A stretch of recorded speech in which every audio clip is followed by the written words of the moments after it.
In this video, you will see how to insert a thick horizontal line in Word for resume. To insert thick horizontal line, you need to click on this option of borders. Under the drop down, you will see here bottom border. Just click on it. But this will be a very thin line, so to increase the thickness of this line, go back to the drop down and select borders and shading. Under the borders tab, you need to select the option box, and now you can select here different types of line if you want dotted or a dashed line from here. So I am selecting here a solid dark line, and this is the color. If you want a color line, you can select the color from here, for example blue color. And under the width, this is the thickness of the line.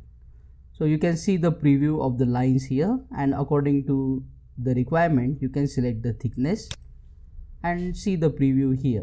Right now this is a box.